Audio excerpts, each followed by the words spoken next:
Hello, this is Ron Paul with your weekly update for Monday, March 6th.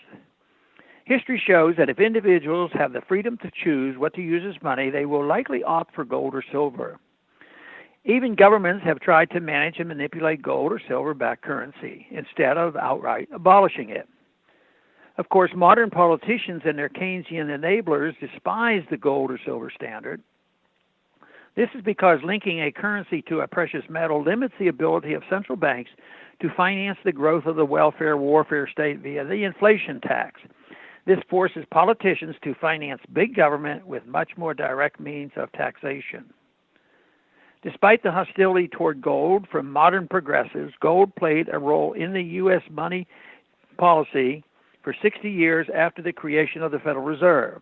Then, in 1971, as concerns over the U.S. government's increasing deficits led many foreign governments to convert their holdings of U.S. dollars to gold, President Nixon closed the gold window, creating America's first purely fiat currency.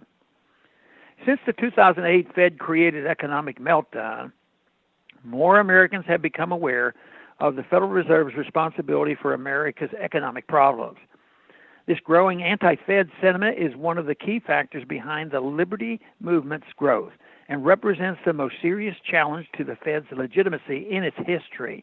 This movement has made Audit the Fed into a major national issue that is now closer than ever to being signed into law.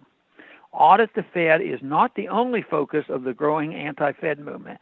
For example, this Wednesday, the Arizona Senate Finance and Rules Committee will consider legislation, HB 2014, officially defining gold and silver and other precious metals as legal tender.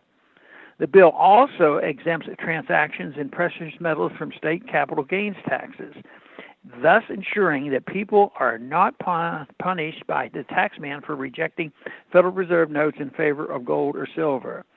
Since inflation increases the value of precious metals, these taxes give the government one more way to profit from Federal Reserve currency's debasement.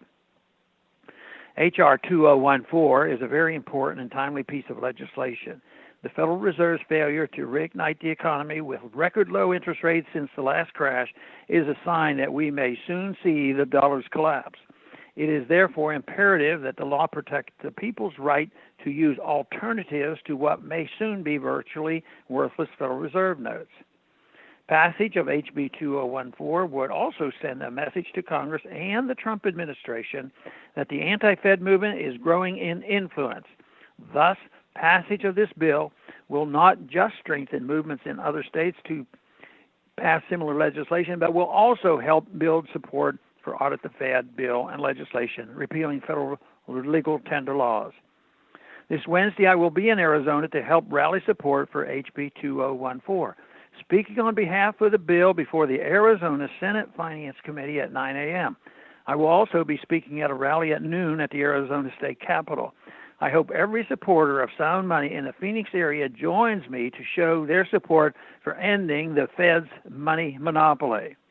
Thanks for calling this update. A new update is placed in this number, 888-322-1414 every Sunday.